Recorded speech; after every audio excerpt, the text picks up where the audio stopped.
The muzzle flash illuminated Officer Brewster's face for a split second, twisted with hatred. As Jasmine fell, blood blooming across her chest, Isaiah Rhodes felt something awaken inside him. 20 years of military restraint shattered. They had no idea what kind of father they had just created. Where are you watching this story from today? Before we dive deeper into this shocking tale of injustice and a father's quest for accountability, take a second to hit that like button and subscribe to never miss another powerful story like this one. Now let's rewind to understand who Isaiah Rhodes really is, and why these officers just made the biggest mistake of their lives. Isaiah Rhodes was not a man who attracted attention, and that was precisely how he preferred it. At 52 years old, the retired Special Operations Group commander had carefully constructed a quiet life in Oakridge, Tennessee, a predominantly white suburb where he and his 17-year-old daughter Jasmine had lived for the past 8 years. His neighbors knew him as the polite, reserved black man who kept his lawn meticulously trimmed and volunteered occasionally at the community center. What they didn't know was that beneath his calm exterior lay one of the most highly trained military operatives the United States had ever produced. Born in Harlem to a single mother who worked 3 jobs, Isaiah had joined the military at 18 not out of patriotism but desperation, seeking a path out of poverty and away from the streets that had claimed so many of his childhood friends. Despite facing relentless racism within the ranks, Isaiah had risen through them with quiet determination.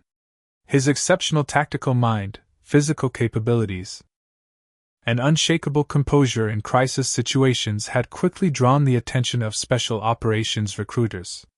By 25, he was conducting classified missions that officially never happened, in countries the American public didn't know their military operated in.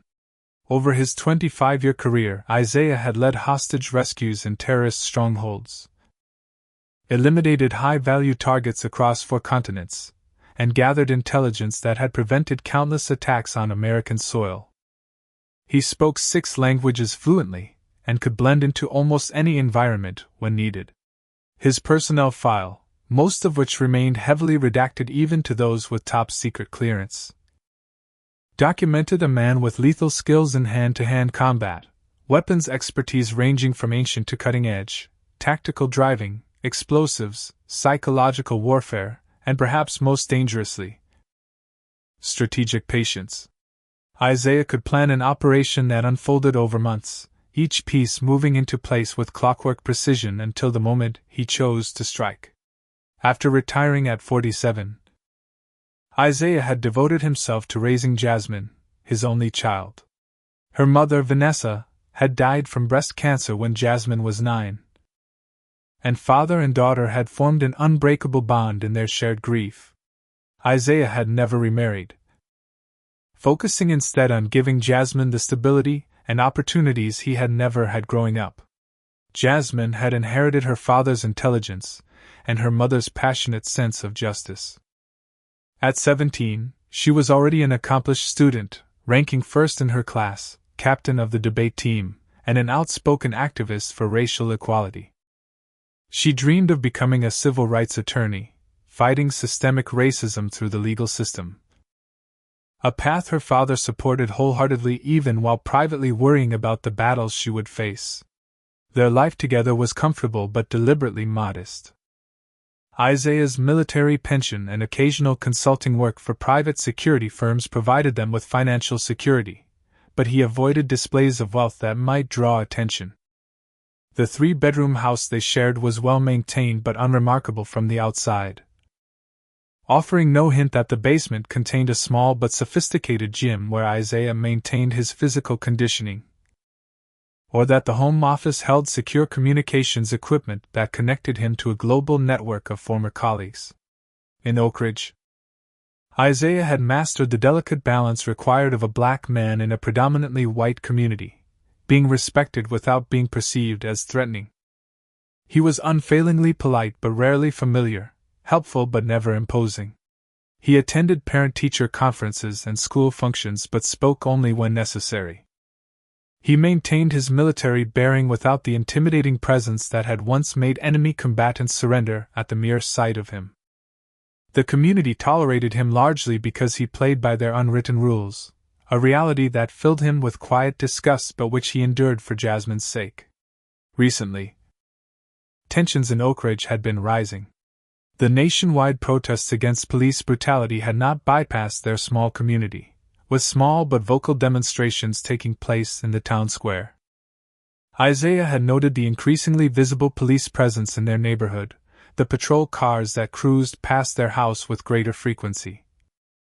The officers who watched him with thinly veiled suspicion when he shopped at the local grocery store. On the morning of the incident, Isaiah had risen at 5 as he always did, completing his daily regimen of 200 push-ups, 200 sit-ups, and a 5-mile run before Jasmine even awoke. He had prepared breakfast, the smell of bacon and eggs rousing his daughter from sleep. They had shared their usual morning conversation about her school assignments, debate team preparations, and plans for the weekend. Isaiah had reminded her about their target practice session scheduled for Saturday, part of his insistence that she know how to handle firearms safely even though she had little interest in them. When Jasmine left for school in her second-hand Toyota, Isaiah had watched from the front porch, a habit formed from years of operational security rather than parental anxiety. He had no way of knowing it would be the last normal day they would ever have. Jasmine Rhodes was driving home from debate team practice, the evening sun casting long shadows across the tree-lined streets of Oakridge. The team had been preparing for the state championship, and as team captain, Jasmine had stayed late to help her teammates refine their arguments. It was nearly 7:30 when she pulled out of the school parking lot, windows down and music playing softly as she navigated the familiar route home. She was less than 2 miles from her house when the police cruiser appeared behind her, lights flashing. Confused but not particularly concerned, Jasmine signaled and pulled to the curb, turning down her music and retrieving her license and registration from the glove compartment just as her father had taught her to do whenever stopped by police. Officers Keith Brewster and Thomas Langley approached her vehicle from both sides, Brewster on the driver's side and Langley taking position at the passenger window. Both were white men in their 30s with crew cuts and muscular builds, their hands resting near their holstered weapons.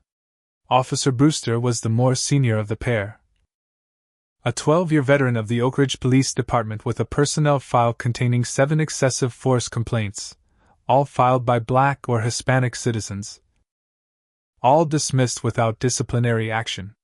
Officer Langley had been on the force for only 4 years but had already accumulated 3 similar complaints. Both officers had been among those captured on social media posts sharing racist memes in a private Facebook group for Oakridge law enforcement. The traffic stop began routinely enough, with Brewster asking for Jasmine's license and registration. When she asked why she had been pulled over, Brewster claimed she had failed to come to a complete stop at the previous intersection, an allegation Jasmine knew was false but did not contest. She handed over her documents and kept her hands visible on the steering wheel, following precisely the protocol her father had drilled into her since she was old enough to drive. It was when Officer Brewster examined her license that his demeanor changed. "Rhodes," he said, his tone shifting from professional to contemptuous. "Any relation to that guy who lives over on Maple Street?" Jasmine nodded, responding politely that Isaiah was her father. The officer exchanged a look with his partner, something unspoken passing between them. "Step out of the car, Miss Rhodes," Brewster ordered, his hand moving to rest on his weapon.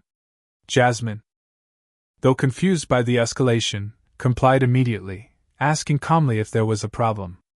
"I'm going to need to search your vehicle," Brewster stated, not answering her question. Jasmine, aware of her rights from both her father's teachings and her own interest in law, politely but firmly stated that she did not consent to a search without probable cause. This assertion, though legally correct, visibly angered Officer Brewster. His body language became more aggressive as he stepped closer to her, invading her personal space. "You think you know the law better than me, girl?" Officer Langley had circled around to join his partner, both men now towering over Jasmine, who, at 5'5", was dwarfed by their intimidating presence. Their body cameras were active, recording the encounter, though Officer Langley's would later be reported as malfunctioning during crucial moments.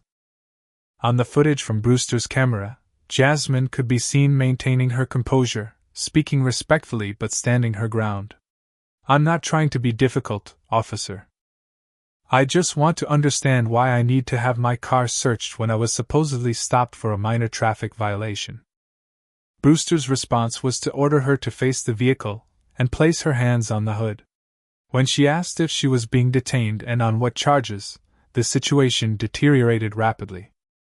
"We've had reports of drug activity in the area," Brewster claimed, a statement that would later be proven false. "And your kind are usually involved." The racial undertone was unmistakable. Jasmine, still complying with the physical positioning they demanded, reached slowly for her phone in her pocket. "I'd like to call my father," she stated clearly for the bodycam. "He's a retired military officer and lives just a few blocks from here." Officer Brewster's reaction was instantaneous and disproportionate. "Gun!" he shouted, drawing his weapon despite no weapon being visible and no threatening movement from Jasmine. The teen froze, her phone half out of her pocket, eyes widening in fear and confusion. "I don't have a gun," she said, her voice remarkably steady given the circumstances. "This is my phone. I'm just calling my dad." Officer Langley had also drawn his weapon, both men now aiming at a terrified but still composed 17-year-old honor student. "Drop it now," Brewster demanded. Jasmine, moving very slowly, placed her phone on the hood of the car, saying clearly, "I'm placing my phone down. Please don't shoot. I'm unarmed." What happened next would be disputed in official reports but was clear on the bodycam footage. As Jasmine placed her phone down and raised her hands again, Officer Brewster lunged forward, grabbing her arm roughly and spinning her around.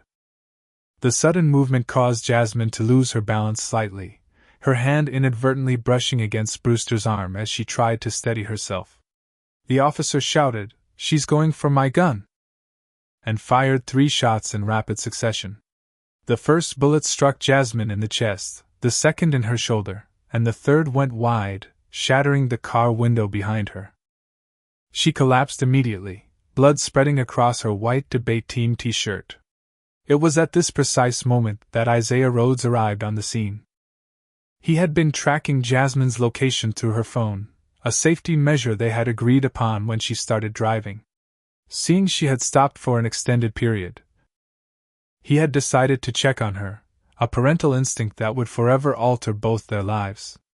Isaiah's black SUV pulled up just as the shots were fired. He was out of his vehicle in seconds, moving with the controlled urgency of a combat veteran.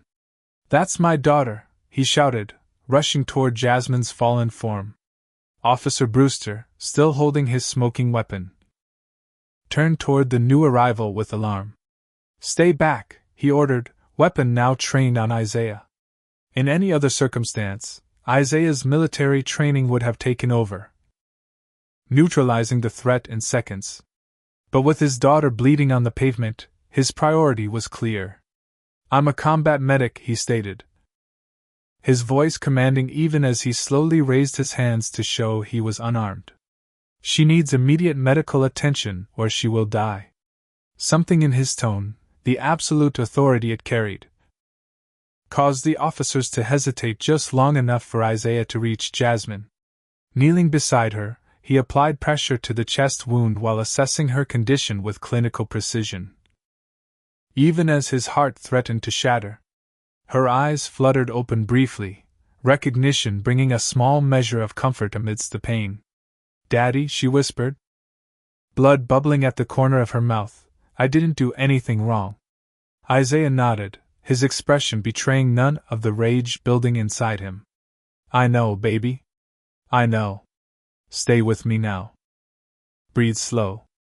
He looked up at the officers who stood watching, neither moving to help nor to prevent him from rendering aid. "Call an ambulance now," Isaiah ordered. his voice leaving no room for debate. Officer Langley finally reached for his radio, calling in an officer-involved shooting with a civilian casualty. As sirens wailed in the distance, Isaiah continued working to keep his daughter alive, using techniques he had performed countless times on battlefields across the world. Only now, the patient was his own child. And the enemy wore a police uniform. When the ambulance arrived, Isaiah insisted on riding with Jasmine, his blood-covered hands never leaving hers as the paramedics worked frantically to stabilize her. As they pulled away, he caught a glimpse of Officers Brewster and Langley huddled with their newly arrived sergeant, already constructing the narrative that would attempt to justify what he had witnessed. In that moment, as the ambulance doors closed, Isaiah Rhodes made a silent vow. The men who had shot his daughter would face justice, by legal means if possible, by his own hand if necessary. The combat veteran who had spent decades defending his country would now use every skill at his disposal to protect what mattered most to him, and woe to those who stood in his way. The fluorescent lights of Oakridge Memorial Hospital cast a sickly glow over the waiting room where Isaiah Rhodes sat motionless, his military posture rigid even in the uncomfortable plastic chair. Around him gathered a growing group of supporters, Jasmine's debate team members with their coach, neighbors from their street, members of the local civil rights group where Jasmine volunteered, and several of Isaiah's co-workers from the security firm where he occasionally consulted. They spoke in hushed tones, offering prayers and support, while Isaiah remained silent, his mind processing information and calculating possibilities with the same methodical precision he had applied to countless military operations. His outward calm betrayed none of the rage that burned within him, a fury so controlled and focused it had transformed into something almost cold. 4 hours into the surgery, Dr. Marissa Chin emerged from the operating room, her surgical mask pulled down and her expression grave. Isaiah stood immediately, reading the doctor's body language before she spoke a word. "Mr. Rhodes," she began, leading him slightly away from the group for privacy. "Jasmine survived the surgery, but her condition is critical. One bullet caused significant damage to her lung. We've managed to remove it and repair the tissue, but there's substantial blood loss and risk of infection." She paused, gathering herself for the next part. "The second bullet is lodged dangerously close to her spine. We can't remove it without risking permanent paralysis. For now, we've stabilized her. But she'll need additional surgery once she's stronger." Isaiah absorbed this information with a single nod. "When can I see her?" Dr. Chin led him to the ICU where Jasmine lay surrounded by machines monitoring her vital signs, tubes and wires connecting her broken body to the equipment keeping her alive. Her dark skin appeared ashen, her normally vibrant presence diminished by the clinical environment and her grave injuries. Isaiah took her hand, careful not to disturb the 4 lines, and spoke softly to her unconscious form, promising that justice would come. Outside the hospital, a very different scene was unfolding. Police Chief William Hargrove held a press conference on the front steps, flanked by somber-looking officers. With practiced concern, he addressed the cameras. "This evening, 2 of our officers were involved in a tragic incident during a routine traffic stop. The suspect became combative and reached for what our officer believed was a weapon. Following department protocol, the officer discharged his weapon to neutralize the threat. No mention was made of Jasmine's age, her academic achievements, or the fact that no weapon was found. Instead, Chief Hargrove emphasized Officer Brewster's exemplary record and these split-second decisions officers must make in the field. By morning, local news outlets were running with the official police narrative. One station displayed Jasmine's school photo alongside a headline questioning whether she had gang affiliations, based solely on an innocuous social media post where she had displayed hand gestures from a popular dance trend. Another report emphasized that Isaiah was military-trained, with combat experience, subtly suggesting that the family itself represented a threat. When Isaiah returned to the hospital after briefly going home to shower and change clothes, he found 3 missed calls from the district attorney's office. He returned the call and was connected to District Attorney Monica Reynolds, a sharp-voiced woman who expressed deep concern about the incident. "Mr. Rhodes," she began, her tone professional but cool, "I want to assure you that my office is taking this matter very seriously. Officer Brewster has been placed on administrative leave pending a full investigation." Administrative leave, Isaiah noted silently, meant the officer who shot his daughter was at home receiving full pay while Jasmine fought for her life. "I understand from the preliminary report that there may have been some confusion during the interaction," DA Reynolds continued. "These situations are always complicated, especially when officers believe their safety is at risk." Isaiah's response was measured, each word carefully chosen. "My daughter was unarmed, compliant, and shot while attempting to call me for assistance. The body camera footage will confirm this." There was a pause on the line. "About that," Reynolds said, her voice taking on a note of practiced regret. "It seems Officer Langley's body camera malfunctioned during the incident. Officer Brewster's footage is being reviewed as part of the internal investigation, but these processes take time, Mr. Rhodes. I would caution against making any public statements that might interfere with the official investigation." The implication was clear: be quiet, don't make waves, let the system work. But Isaiah had seen this system work before, had watched it protect those in power while failing those without it. After ending the call, he contacted 3 civil rights attorneys, all of whom expressed sympathy but warned him about the difficulties of pursuing cases against police departments. "The qualified immunity barrier is almost insurmountable," one explained. "And even with video evidence, juries are reluctant to convict officers." Isaiah then reached out to several former military contacts, men and women who had served alongside him and owed him their lives. They offered personal support but made it clear that official assistance would not be forthcoming. "The military can't be seen interfering in civilian law enforcement matters," his former commanding officer explained. "You know how it works, Rhodes." "I'm sorry." 3 days after the shooting, the internal affairs investigation was already showing signs of the eventual conclusion. Key evidence from the scene, including Jasmine's phone and blood samples from the pavement, had mysteriously disappeared from police lockup. The official incident report contained numerous discrepancies from what Isaiah had witnessed, including claims that Jasmine had been argumentative and uncooperative, and had made threatening movements toward the officers. Meanwhile, Jasmine's condition worsened. An infection developed around the chest wound, requiring additional surgery and powerful antibiotics that further taxed her already weakened system.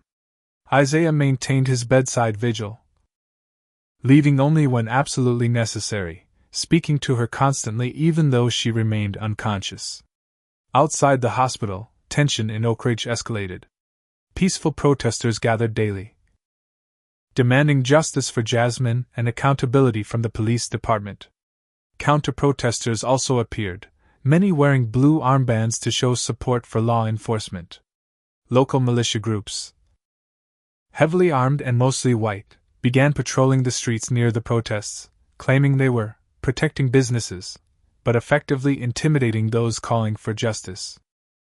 1 week after the shooting, Chief Hargrove announced that the internal review had found no evidence of procedural violations in the officer's conduct. Officer Brewster would remain on paid leave until the district attorney's office completed its review, but the department stood by its officers and their actions. That evening, as Isaiah sat beside his daughter's hospital bed, he watched DA Reynolds on the evening news, explaining that her office would conduct a thorough and impartial review before making any charging decisions. The careful political language, the subtle victim blaming, the protective circling of wagons around the officers, all of it confirmed what Isaiah had already concluded. The system was designed to protect Officer Brewster, not deliver justice for Jasmine. Do you believe the justice system protects everyone equally, or do some people receive preferential treatment? Comment number 1 if you think Isaiah should continue working within the system, Or number 2, if you believe he's right to take matters into his own hands. Like this video if you've ever witnessed or experienced injustice in your community. And subscribe to follow Isaiah's fight for his daughter. As Isaiah watched the system mobilize to shield his daughter's attackers, a cold resolve settled in his heart. If justice could not be found through official channels, he would pursue it through other means. What Isaiah failed to realize was just how deep the corruption in Oakridge went, and how dangerous his quest for justice would become. But first, he needed information, and for that, he would activate networks and skills that had remained dormant since his retirement. What secrets would Isaiah uncover as he dug deeper into Oakridge's power structure? And how far would he go to protect his daughter? The basement of Isaiah's modest home underwent a transformation overnight. The exercise equipment was pushed against the walls to make space for 3 computer monitors, a communications array, and walls now covered with photos, documents, and maps connected by red string, creating a tactical operations center that would have impressed his former military superiors. Isaiah had always maintained certain equipment, just in case, a habit from decades of operational readiness that many veterans never fully abandoned. Now, that foresight was proving invaluable. His first call was to Marcus Wilson, a former teammate from his Special Operations Unit, who had transitioned into private security contracting after leaving the military. Marcus answered on the second ring, his voice instantly alert despite the late hour. Isaiah. Been a long time. What's the situation? No pleasantries, no small talk. Just the direct communication of men trained to assess threats and respond efficiently. Isaiah laid out the facts with clinical precision, his voice betraying no emotion as he described his daughter's shooting and the official cover-up already in motion. Marcus listened without interruption, then asked simply, "What do you need?" Within 24 hours, Marcus arrived in Oakridge with equipment even Isaiah didn't have access to: advanced surveillance gear, specialized hacking software, and credentials that would allow them to move freely through various systems without detection.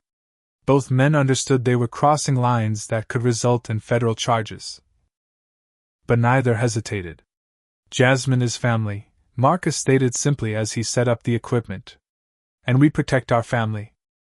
Their first priority was establishing comprehensive surveillance on Officers Brewster and Langley. Using techniques honed in counterterrorism operations, they mapped the officers' daily routines, identified their residences, tracked their movements, and documented their contacts. Officer Brewster lived alone in a small apartment complex on the north side of town, spent most evenings at one of 3 local bars, and had a girlfriend who visited primarily on weekends. Officer Langley lived with his wife and 2 children in a suburban development, attended church regularly, and coached Little League baseball. Both men frequented a gun range just outside town limits and often met for breakfast at a diner near the police station before their shifts. While Marcus maintained physical surveillance, Isaiah focused on digital intelligence gathering. Using specialized software, he bypassed the Oakridge Police Department's surprisingly sophisticated firewall and gained access to personnel files, internal communications, and case records. What he found confirmed his suspicions but also revealed a pattern more disturbing than he had anticipated. Both Brewster and Langley belonged to a private Facebook group called Blue Line Brotherhood, where officers shared racist memes, complained about minority citizens, and openly discussed ways to teach lessons to those who didn't show proper respect. More alarmingly, the group included not just rank-and-file officers but department leadership, including Chief Hargrove himself. In one post from 6 months earlier, Chief Hargrove had commented on a news story about police reform protests, writing, "Maybe it's time these ungrateful thugs learned what real oppression looks like." The digital trail led Isaiah to discover connections between Hargrove and several white supremacist organizations, including financial contributions made through barely disguised channels and attendance at events disguised as heritage celebrations. Further digging revealed a pattern of civil rights violations throughout the department, black motorists were 7 times more likely to be stopped than white drivers.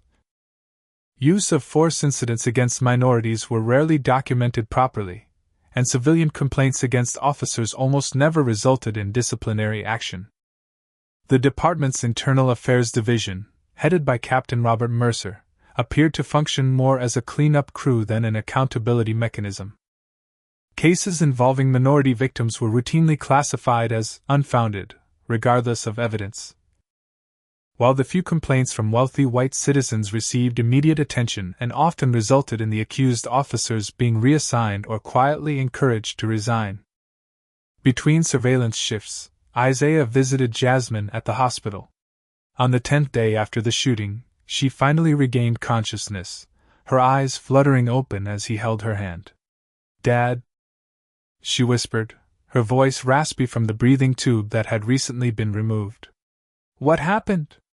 Isaiah carefully explained the situation, omitting the details of his investigation but assuring her that those responsible would face consequences. Jasmine's doctor delivered mixed news: the infection was responding to treatment. But the bullet near her spine had shifted slightly, increasing the risk of permanent nerve damage. "There's a significant possibility of partial paralysis," Dr. Chen explained gently. "We won't know the full extent until she begins physical therapy." Outside the hospital, community protests grew larger and more organized. Local civil rights leaders had taken up Jasmine's cause, organizing marches and press conferences demanding accountability. The police response became increasingly militarized, with officers in riot gear forming lines to face peaceful protesters, and suspicious arrests of key organizers on flimsy charges that were later dropped. Isaiah observed these developments with tactical interest, noting which officers appeared uncomfortable with the aggressive stance, and which seemed to relish the confrontation. These observations added to his growing intelligence file. As Isaiah and Marcus dug deeper into Oakridge's power structure, they uncovered evidence that Officer Brewster had a cocaine habit and significant gambling debts. His credit card statements, accessed through means that would never be admissible in court, showed regular cash withdrawals at a casino 2 counties over, followed by periods where his accounts were nearly empty before unexpected cash deposits appeared. Officer Langley's finances, by contrast, appeared stable and modest, matching what would be expected for his salary and family situation. The most disturbing discovery came 17 days into their investigation, when Isaiah hacked into the evidence management system and found systematic patterns of evidence tampering in cases involving minority suspects or victims. Property went missing. Chain of custody documentation contained convenient gaps, and body camera footage was routinely found to be corrupted during critical moments.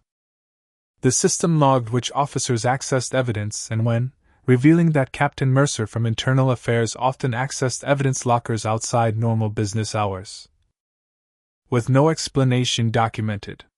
Following this digital trail led to connections between the police department and county officials, including 2 judges who routinely approved warrants based on flimsy probable cause when requested by certain officers, while demanding rigorous standards from others.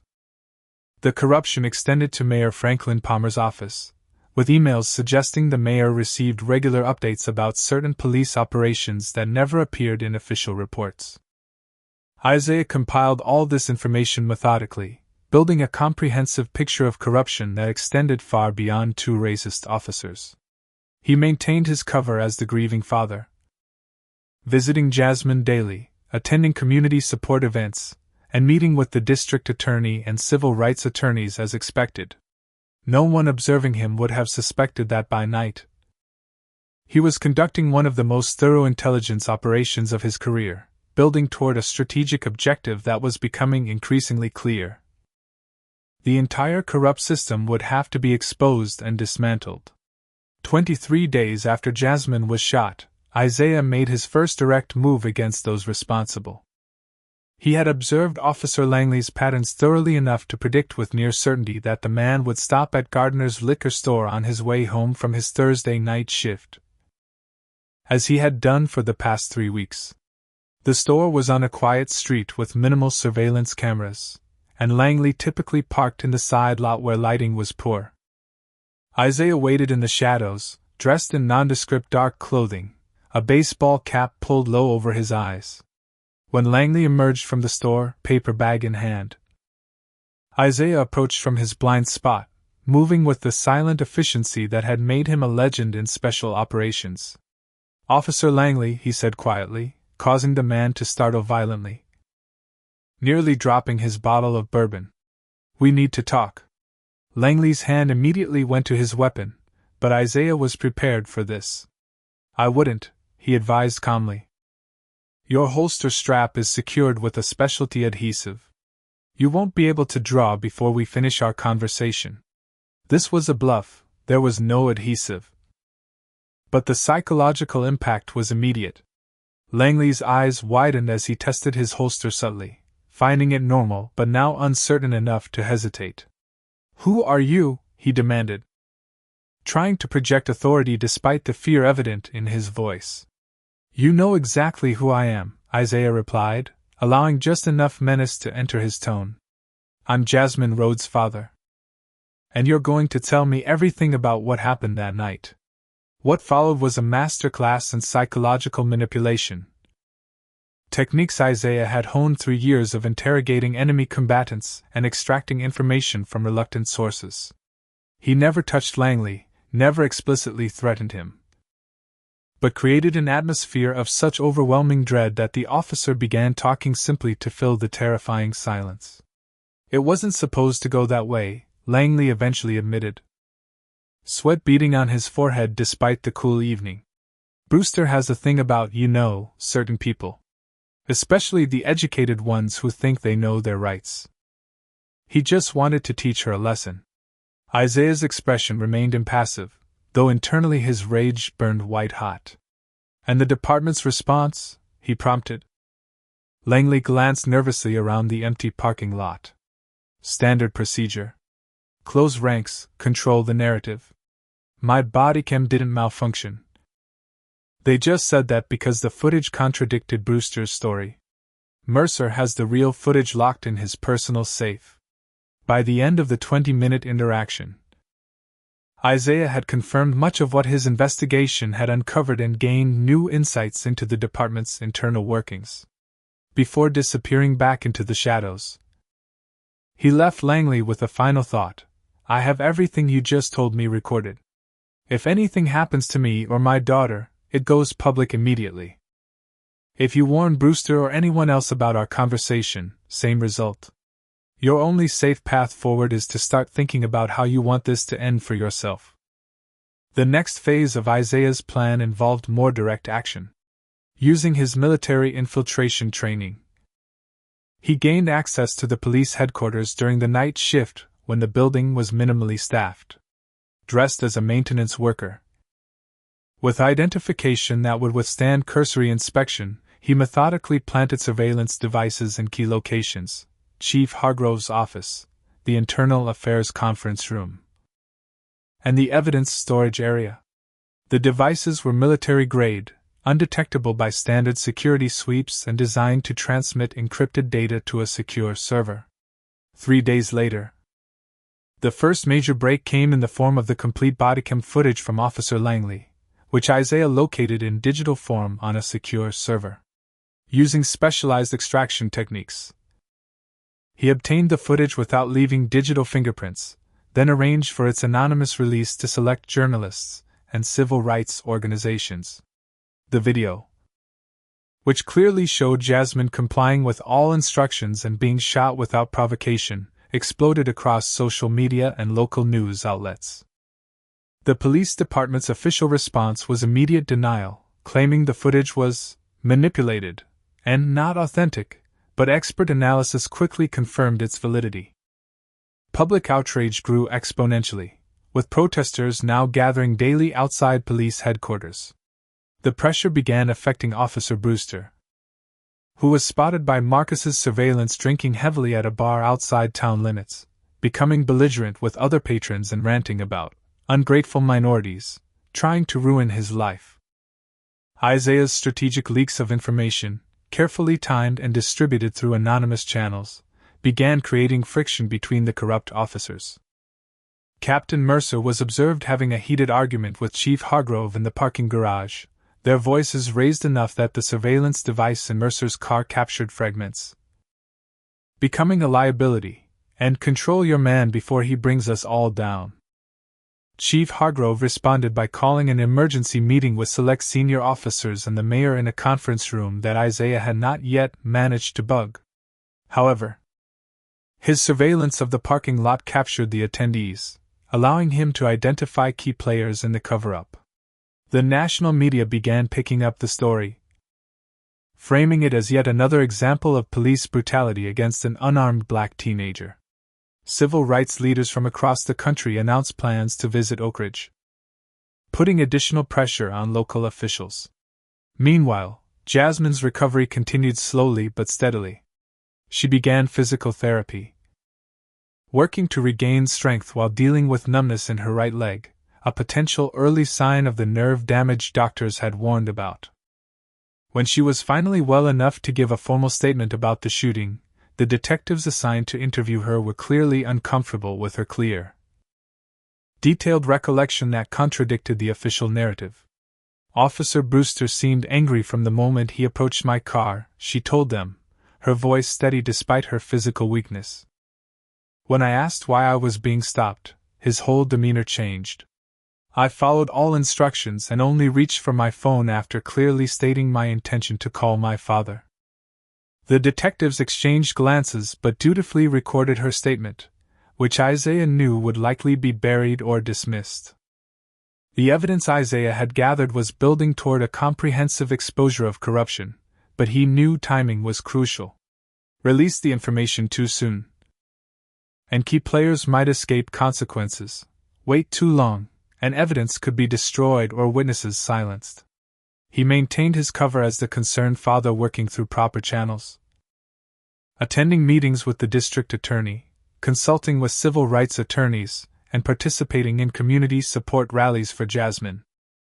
This public persona provided perfect cover for his covert operations and allowed him to gather additional intelligence on how officials were responding to the growing pressure. 35 days after the shooting, Isaiah received an encrypted message from one of his military contacts working at the Department of Justice. The message was brief but significant. "Oakridge PD on the federal radar. Patterns suggest larger issues. Proceed with caution." This confirmed what Isaiah had begun to suspect. The corruption in Oakridge extended beyond racist policing practices into potentially criminal enterprises. The next phase of his investigation would need to follow the money, tracing the unexplained cash deposits in Officer Brewster's accounts and the connections between the police department and local business interests. Isaiah's methodical pressure campaign was working exactly as planned, causing the corrupt system to fracture from within as its members grew increasingly paranoid and began making mistakes. The question now was whether he could complete his mission before they identified him as the source of their troubles, and whether justice for Jasmine would come through legal channels or require more direct intervention. 42 days into his investigation, Isaiah made a breakthrough that transformed his understanding of Oakridge's corruption. While monitoring police radio traffic, he intercepted coded communications between patrol units that referenced package deliveries, at times and locations that didn't align with any legitimate police operations. Setting up surveillance at one of these locations, an abandoned warehouse on the outskirts of town, Isaiah and Marcus documented a disturbing scene.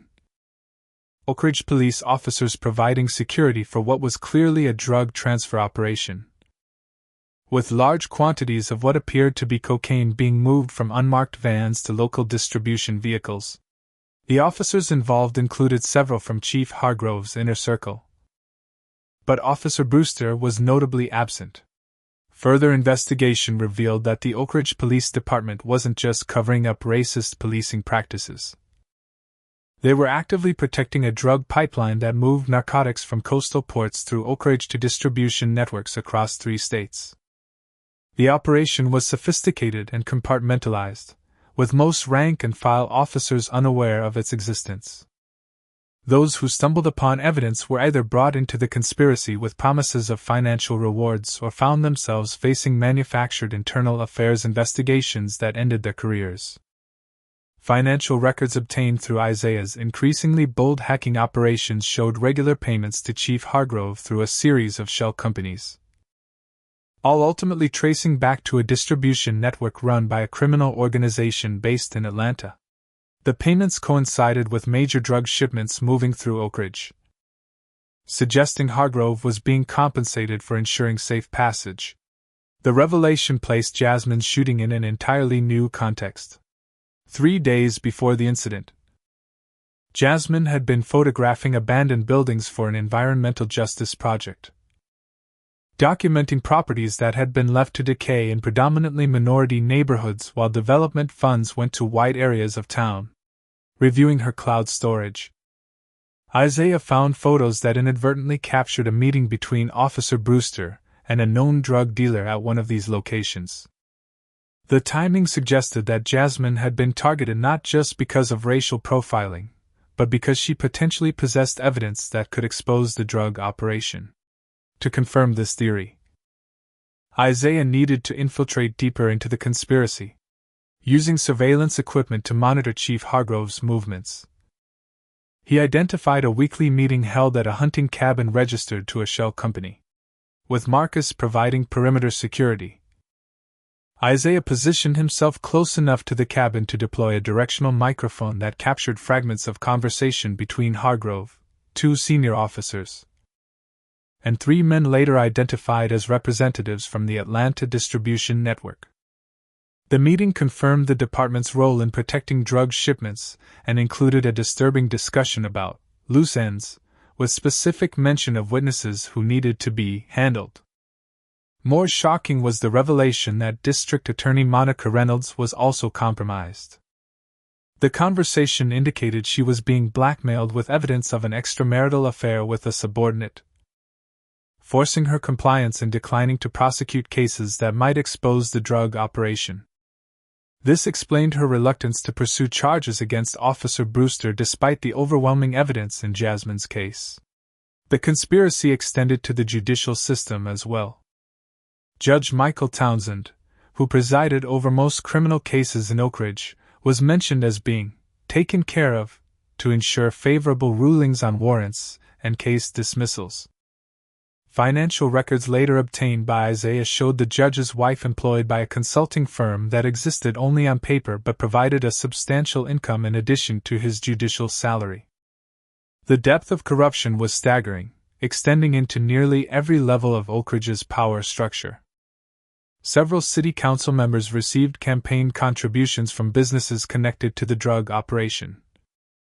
The county medical examiner had altered autopsy reports to conceal evidence of police brutality. And even the local newspaper editor had been pressured to bury stories that cast the police department in a negative light. Isaiah documented everything methodically, building a comprehensive case that would be impossible to dismiss as coincidence or misunderstanding. Meanwhile, Jasmine continued her slow recovery.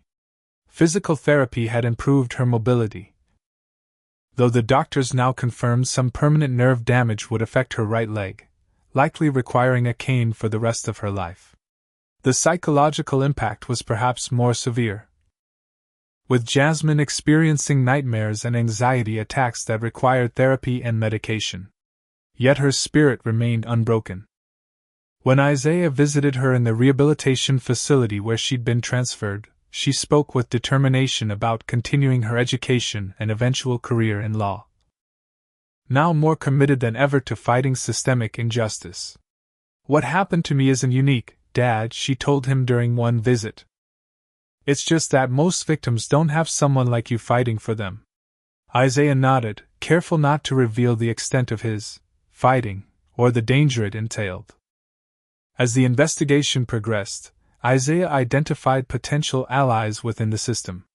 Detective Sarah Chin, recently transferred to Oakridge from San Francisco, had filed several internal reports questioning the handling of minority arrests, reports that were promptly buried by Captain Mercer. Officer James Washington one of the few black officers on the force, had begun documenting concerning incidents in a personal journal after being repeatedly passed over for promotion despite exemplary performance reviews. Public Defender Gabriela Rodriguez had compiled statistics showing disparate treatment of her minority clients compared to white defendants facing similar charges. These potential allies could be valuable when the time came to expose the full conspiracy, but approaching them prematurely risked alerting the corrupt leadership.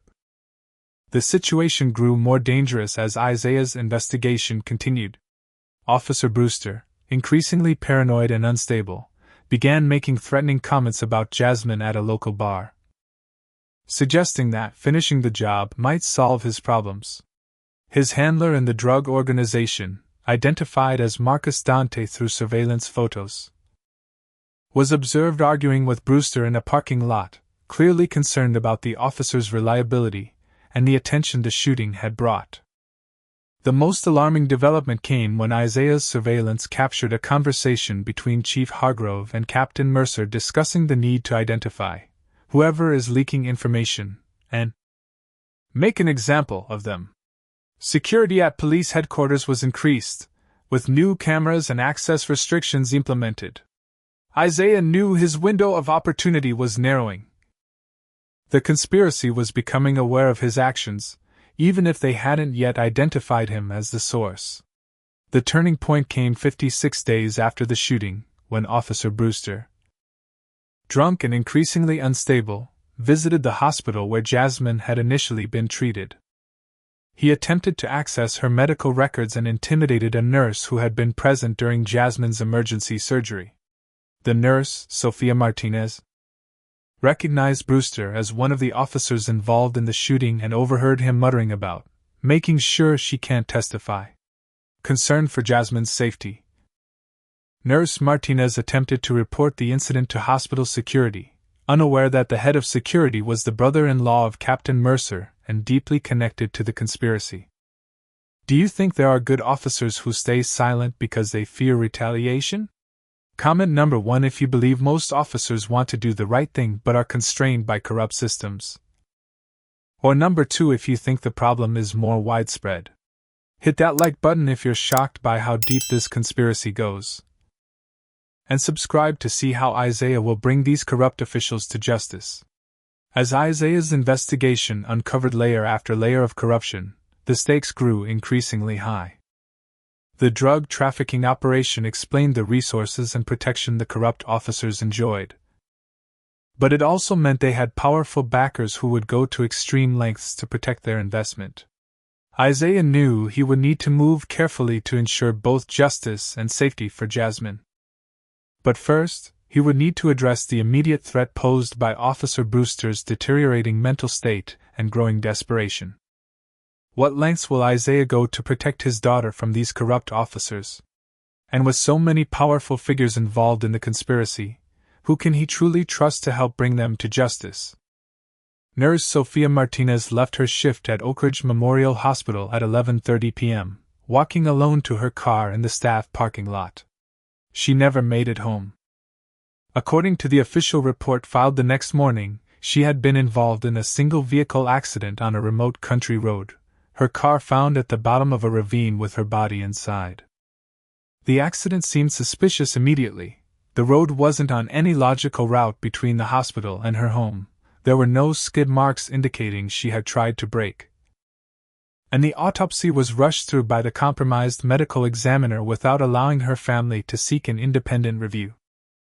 Isaiah learned of her death through his surveillance of police communications and immediately connected it to Officer Brewster's hospital visit. His first priority became protecting other potential witnesses who might be similarly targeted. Using Marcus as intermediary, Isaiah arranged for Nurse Martinez's colleague, who had also witnessed Brewster's suspicious behavior, to receive an anonymous warning and an offer of relocation assistance. The nurse, terrified after learning of her colleague's death, accepted immediately and was moved to a safe location out of state within 24 hours. This direct intervention marked a significant escalation in Isaiah's campaign, moving from intelligence gathering to active countermeasures against the conspiracy. His next move was even more bold. during Officer Langley's regular Thursday night liquor store visit. Isaiah approached him again. This time with evidence connecting him directly to the drug trafficking operation through his patrol patterns that consistently avoided certain areas during known delivery times. Accessory to murder, Isaiah stated calmly, showing Langley photos of Nurse Martinez alongside scheduling documents proving Langley had altered patrol routes on the night of her accident. Even if you didn't kill her yourself, you enabled it. That's 20 years minimum. Langley's face strained of color as the implications became clear. I never signed up for murder, he whispered, looking physically ill. They said it was just looking the other way sometimes, letting certain people operate without harassment. The money was good. And with my kids' medical bills. Isaiah cut him off. I don't care about your justifications. You have one chance to save yourself. Testify against Brewster, Hargrove, and the others. After hours of intense psychological pressure, Langley agreed to become a confidential informant, providing Isaiah with details about upcoming drug shipments, internal department communications, and the hierarchy of the corruption. Most critically, he revealed that all major players in the conspiracy would be meeting in 3 days to discuss cleaning house, in response to the increased scrutiny they were facing. The meeting would take place at a hunting lodge owned by Mayor Palmer's brother, outside county lines. With this information, Isaiah began planning his most ambitious operation yet, placing surveillance devices throughout the meeting venue to capture irrefutable evidence of the conspiracy. Meanwhile, the corruption within the Oakridge Police Department was beginning to fracture under pressure. Isaiah's strategic leaks had created an atmosphere of paranoia, with conspirators increasingly suspicious of each other. Chief Hargrove implemented lie detector tests for officers with access to sensitive information, causing resentment among even his loyal supporters. Captain Mercer was observed removing files from headquarters late at night, presumably building an insurance policy should he need to negotiate with authorities. The drug organization representatives became increasingly visible in town, monitoring their police assets directly rather than maintaining distance, a sign they were losing confidence in the local operation. Jasmine's recovery continued to progress, though the emotional trauma remained significant. During physical therapy sessions, she began speaking more openly about her experience, processing the trauma with professional help. When Isaiah visited, she sometimes asked pointed questions about the investigation into her shooting, sensing that there was more happening than what appeared in the news. Isaiah shared only sanitized versions of his discoveries, protecting her from information that might make her a bigger target, while assuring her that justice was coming. 63 days after the shooting, a major development occurred that forced Isaiah to accelerate his timeline. Officer Brewster, increasingly unstable and paranoid, got into a public altercation with his handler from the drug organization at a bar outside town. Multiple witnesses observed Brewster shouting that he was taking all of them down if they didn't fix his problem. The handler, Marcus Dante, responded by reminding Brewster how replaceable he was, a thinly veiled threat that further destabilized the already volatile officer. That night, surveillance captured Chief Hargrove and Captain Mercer meeting with Dante at an abandoned warehouse, where a heated discussion took place about handling the Brewster situation. Though the audio quality was poor, Isaiah clearly heard Hargrove say, "If he becomes a liability, he becomes a statistic." Simple as that. With Brewster's life now in danger from his own conspirators, the dynamic shifted. Isaiah realized that the increasingly desperate officer might be manipulated into becoming another source of evidence against the larger conspiracy. The opportunity came sooner than expected. The following evening, Officer Brewster, clearly intoxicated, attempted to visit Jasmine at the rehabilitation facility. The facility's security, enhanced at Isaiah's insistence, prevented Brewster from entering, but the incident was captured on security cameras. Isaiah used this footage to approach Brewster directly, intercepting him in the parking lot of his apartment complex as he returned home. Officer Brewster, Isaiah said, stepping out of the shadows. I believe we're overdue for a conversation. Brewster immediately reached for his weapon, but Isaiah had anticipated this. Moving with the speed and precision that had made him legendary in special operations, he disarmed Brewster in seconds, twisting the officer's arm behind his back and forcing him to his knees. I could kill you right now, Isaiah said, his voice deadly calm. For what you did to my daughter, I should kill you. But you're more valuable alive. What followed was a masterclass in psychological manipulation. Isaiah laid out exactly how expendable Brewster had become to the conspiracy, providing recorded evidence of Hargrove and Mercer discussing his elimination. He then offered an alternative: testify against them. Tell the truth about the shooting and the drug operation. I'll ensure you get witness protection instead of a body bag. Brewster, trapped between Isaiah's threat and his conspirators' betrayal, broke down completely. Between sobs, he admitted everything. The deliberate targeting of Jasmine because of her photographs, the department's systematic protection of drug shipments, and Chief Hargrove's direct orders to clean up loose ends, including Nurse Martinez. By dawn, Isaiah had extracted a sworn video statement from Brewster detailing the entire conspiracy, stored securely on encrypted servers that would release the information automatically if Isaiah didn't enter a code every 24 hours. With both Langley and Brewster now turned, Isaiah had insider access to the conspiracy's operations. He used this information to plan his most audacious move yet: infiltrating the upcoming meeting of all major conspirators to capture definitive evidence of their operations.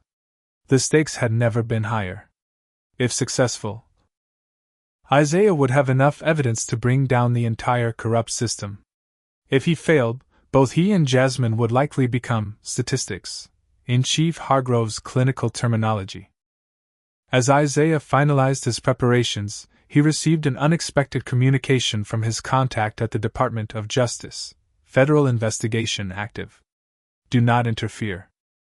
The message suggested that law enforcement authorities were already building a case against the Oakridge conspiracy, potentially complicating Isaiah's plans. Should he trust the system that had failed his daughter, or proceed with his own brand of justice? The answer came when surveillance of Chief Hargrove's office captured a phone call to an FBI contact, suggesting that at least some federal agents were compromised. With no way to determine which authorities could be trusted, Isaiah committed to his original plan. The conspiracy had to be exposed definitively, with evidence so overwhelming that no amount of influence could suppress it. As the day of the meeting approached, Isaiah prepared for what might be the most dangerous operation of his career, one that would determine not just justice for Jasmine but the future of Oakridge itself. The hunting lodge stood isolated among pine trees, a 2-story log structure accessible only by a single dirt road that wound through dense forest. Owned by Mayor Palmer's brother but rarely used by the family, it provided perfect seclusion for the conspiracy's most sensitive meetings. Security was minimal, relying on isolation rather than technology, a vulnerability Isaiah intended to exploit. 24 hours before the meeting, Isaiah and Marcus began their infiltration operation. Approaching through the woods to avoid the single-access road, they conducted a thorough reconnaissance of the property, identifying entry points, line-of-sight issues, and optimal locations for surveillance equipment. The lodge's rustic appearance concealed modern amenities, including a state-of-the-art conference room in the basement where the meeting would take place. Working methodically through the night, they placed microphones and light fixtures, tiny cameras disguised as nailheads, and tracking devices on vehicles in the garage. The most critical placement was in the conference room, where Isaiah installed a specialized recording system originally designed for intelligence agencies, capable of capturing conversations even in rooms designed to defeat standard surveillance. By dawn, they had transformed the lodge into what Isaiah's military teammates would have called a surveillance honeypot, with every significant space monitored and recorded. They retreated to a hidden observation post half a mile away, where satellite equipment would receive and encrypt all surveillance feeds in real time, uploading them to secure servers beyond the reach of the conspiracy. The meeting was scheduled for 7 p.m.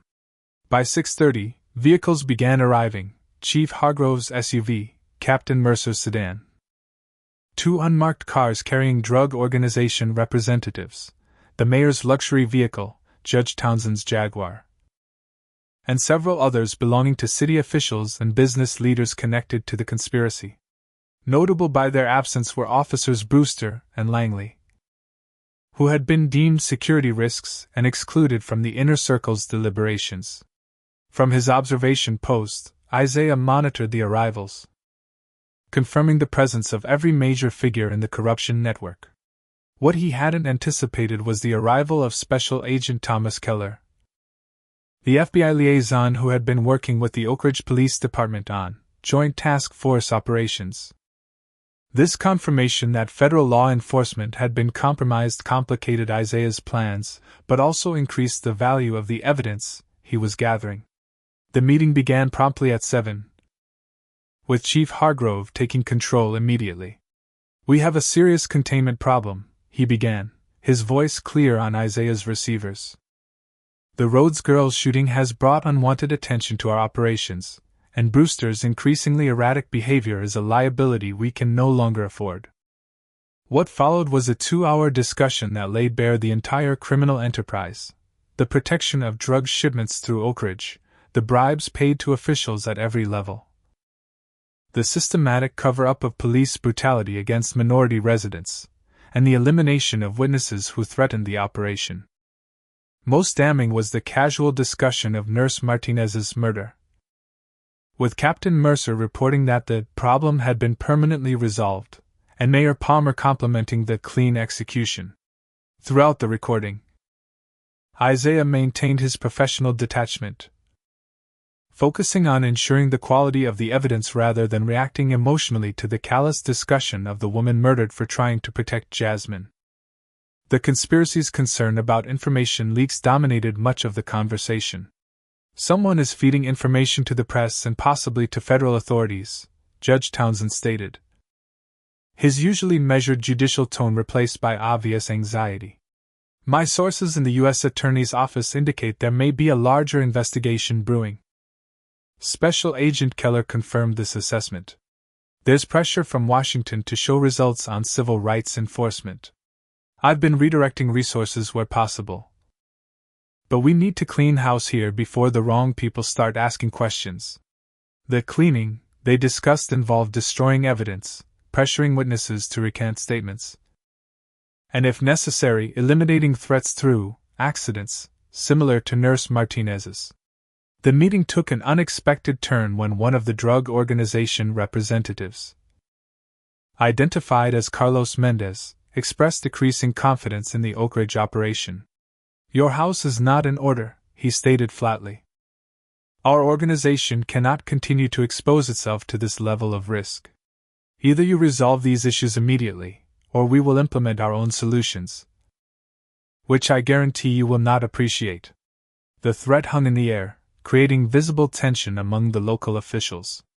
Chief Hargrove attempted to reassure Mendez, but the damage was done. The conspiracy was fracturing under pressure, exactly as Isaiah had planned. As the meeting concluded, Isaiah captured clear images of cash payments being distributed to various officials, handshakes confirming agreements, and explicit discussions of upcoming drug shipments with dates, locations, and security arrangements. It was everything he needed and more. An ironclad case that not even the most corrupt system could ignore or suppress. With the evidence secured and uploading to multiple secure servers, Isaiah and Marcus prepared to withdraw from their observation post. It was at this moment that an unexpected complication arose. Officer Brewster, drunk and armed, arrived at the lodge demanding to be included in the meeting. The security personnel, unprepared for this development, allowed him inside rather than creating a scene that might attract attention. Isaiah watched through the surveillance system as Brewster stumbled into the conference room where most participants were still gathered, his weapon drawn and his manner erratic. "You think you can just throw me away?" he shouted at Chief Hargrove. "After everything I've done for you?" What Brewster didn't realize, and what caused Isaiah's pulse to quicken, was that the officer was wearing a wire, a small recording device visible to Isaiah's trained eye but concealed from the others by Brewster's jacket. Someone else was gathering evidence. Someone who had gotten to Brewster and convinced or coerced him into this suicidal mission. The question of who was answered moments later when Isaiah's secure phone received a message from an unknown number. "Rhodes, we have a mutual interest. FBI SWAT team on standby. Keep monitoring and stand down. Brewster is RCI." The message was signed with a code name Isaiah recognized from his military days, belonging to a federal agent with a reputation for absolute integrity. The message presented Isaiah with a critical decision. Trust that the federal operation was legitimate and separate from the corrupt elements identified in the meeting, or proceed with his own plan to expose the conspiracy. The decision was made for him when Chief Hargrove, recognizing the threat Brewster posed, gave a subtle hand signal to one of the security personnel. Isaiah watched as the guard moved into position behind Brewster, hand reaching for a concealed weapon. Without hesitation, Isaiah sent a message to the federal contact. Guard behind Brewster armed and preparing to fire. Green light to intervene. Within seconds, the sound of helicopters filled the air, and the lodge's perimeter was suddenly illuminated by powerful searchlights. FBI SWAT teams descended on ropes from helicopters while ground units emerged from the forest, creating a perfect containment with no possibility of escape. Inside, chaos erupted as the conspirators realized they were being raided. Some attempted to destroy evidence, others tried to flee. But the federal operation was executed with precision that even Isaiah had to admire. Chief Hargrove lunged for Brewster, attempting to disarm and potentially kill him before he could be taken into custody. But Isaiah had anticipated this. A remote signal triggered the lights in the conference room to suddenly go out, throwing the space into darkness except for the tactical lights of the entering SWAT team. By the time power was restored, all conspirators were in custody, and Isaiah's surveillance equipment had captured the entire raid, adding to the mountain of evidence against them. As federal agents secured the scene, Isaiah and Marcus melted into the forest, their presence unknown to either the conspirators or the law enforcement officers now processing the largest public corruption bust in state history. Their mission was complete. The evidence they had gathered would ensure justice not just for Jasmine but for all victims of Oakridge's corrupt system. The trap had been sprung, catching far more than Isaiah had initially sought, and the repercussions would extend far beyond a single police department, or even a drug trafficking network. The question now was whether the system, given irrefutable evidence and public exposure, would finally deliver the justice it promised. The federal indictments were announced at a press conference held on the steps of the Oakridge Federal Courthouse exactly 90 days after Jasmine's shooting. United States Attorney Caroline Washington, flanked by FBI officials and Department of Justice Civil Rights Division representatives, detailed charges against 27 individuals connected to what she described as one of the most extensive public corruption and civil rights conspiracy cases in recent history. Chief Hargrove, Captain Mercer, Mayor Palmer, Judge Townsend, and 13 other local officials faced charges ranging from racketeering and drug trafficking to civil rights violations and obstruction of justice. The drug organization representatives, including Carlos Mendez, were charged in separate federal indictments related to their nationwide distribution network. Most satisfying to Isaiah, watching the press conference on television with Jasmine beside him, was the announcement of multiple charges against Officer Brewster, including attempted murder, civil rights violations, and criminal conspiracy. The evidence against all defendants was described as overwhelming and irrefutable, though the source of much of this evidence remained unspecified in public statements. Behind the scenes, Isaiah knew that his surveillance recordings had been discovered through careful anonymous tips. laundered through legitimate investigative channels to make them admissible in court. His role remained unknown to all but a handful of federal officials who had ultimately incorporated his operation into their own. Recognizing the value of his intelligence work while maintaining plausible deniability about its origins. In the weeks following the arrests, the full extent of the conspiracy emerged through court filings and investigative journalism. The Oakridge Police Department had been protecting a drug corridor worth over $100 million annually, receiving approximately 20% of profits in exchange for security and intelligence. The corruption had extended to every level of local government, with officials either actively participating or turning a blind eye in exchange for bribes, campaign contributions, or preferential treatment for personal business interests. The racial dynamics of the corruption were particularly damning. Black and Hispanic residents had been deliberately targeted for harassment and false arrests, creating a climate of fear that prevented community opposition to the drug operations. Civil rights complaints had been systematically buried. Evidence in cases involving minority victims had been routinely mishandled or destroyed, and officers who questioned these practices had been forced out through manufactured misconduct charges. Chief Hargrove had attempted to flee before his arrest but was apprehended at a private airfield where a chartered plane had been waiting to take him to a non-extradition country. Several lower-level conspirators, facing overwhelming evidence and lengthy prison sentences, began cooperating with prosecutors in exchange for reduced charges. Officer Langley was among the first to accept a plea deal, providing detailed testimony about the department's operations in exchange for serving his sentence in a minimum security facility away from former colleagues who might seek retribution.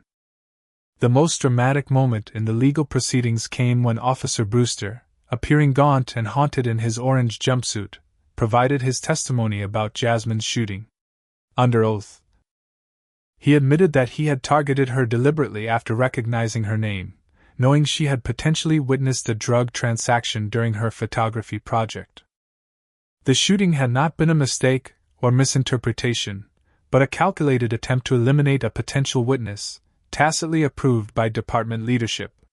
His testimony, combined with the surveillance evidence and financial records, ensured that none of the primary conspirators would see freedom for decades. For Jasmine, the physical recovery continued to be challenging. The nerve damage to her right leg was permanent, requiring her to use a cane and undergo regular physical therapy. The psychological recovery was equally difficult, with PTSD symptoms requiring ongoing professional treatment. Yet through it all, her determination never wavered. By the time the first trials began, she had already applied and been accepted to several prestigious universities with pre-law programs. Her experiences strengthening rather than diminishing her commitment to a legal career focused on civil rights and criminal justice reform. Her testimony at congressional hearings on police reform brought national attention to systemic issues of racial bias in law enforcement. Speaking with remarkable composure about her experience, she advocated not for vengeance but for accountability and structural change. What happened to me was not an isolated incident or the actions of a few bad officers, she told the congressional committee. It was the predictable result of systems designed to protect power rather than people, particularly when those people look like me. Throughout the legal proceedings and media attention, Isaiah remained largely in the background, his role in exposing the conspiracy known only to a select few. He had no interest in publicity or recognition, focusing instead on supporting Jasmine's recovery and ensuring the prosecution cases remained airtight. The few officials who knew of his involvement respected his desire for anonymity, recognizing that the former Special Operations Commander had never sought acclaim for any of his missions. In the aftermath of the arrests, the Oakridge Police Department underwent a complete reorganization under federal supervision. The few officers not implicated in the corruption, including Detective Sarah Chin and Officer James Washington, formed the core of a reform department committed to community-oriented policing and transparency. The city government, with most elected officials either indicted or resigned, was temporarily administered by state appointees until special elections could be held. District Attorney Monica Reynolds, who had initially been blackmailed into cooperation but later actively participated in the conspiracy, accepted a plea deal in exchange for testimony against higher-level conspirators. During a private meeting with Isaiah, arranged through federal contacts, she offered a tearful apology for her role in obstructing justice for Jasmine. "I should have been stronger," she admitted. "Each compromise made the next one easier, until I couldn't recognize myself anymore." Isaiah either forgave nor condemned her, simply acknowledging her statement with the same detachment he had maintained throughout the operation. As the cases moved through the federal court system, with guilty pleas mounting and trial dates set for those who refused to cooperate, Isaiah and Jasmine made the decision to leave Oakridge. They relocated to a university town several states away, where Jasmine could begin her college education and both could start fresh in a community untainted by the experiences they had endured. Their new home, a comfortable house near campus, was purchased through a trust to maintain their privacy, with security systems that reflected Isaiah's continued vigilance. During their first evening in the new house, as they shared a quiet dinner on the patio, Jasmine broke a comfortable silence with an observation that surprised her father. "You know," she said, studying him thoughtfully, "I've never asked exactly what you did to make all this happen. I know it was more than working with attorneys and talking to federal agents." Isaiah met her gaze steadily, neither confirming nor denying her implication. "Some questions are better left unasked," he replied. "What matters is that justice was served, and those responsible won't hurt anyone else." Jasmine nodded slowly, a maturity beyond her years in her expression.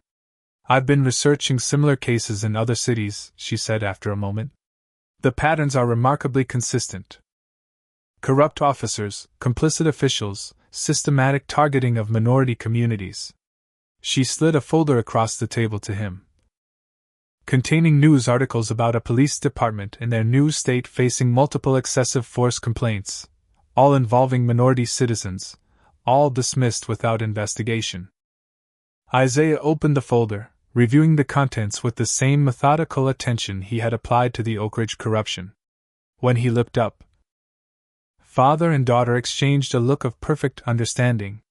Their work was not complete, perhaps it never would be, but they would continue it together, each in their own way. For as long as justice remained an aspiration rather than a reality.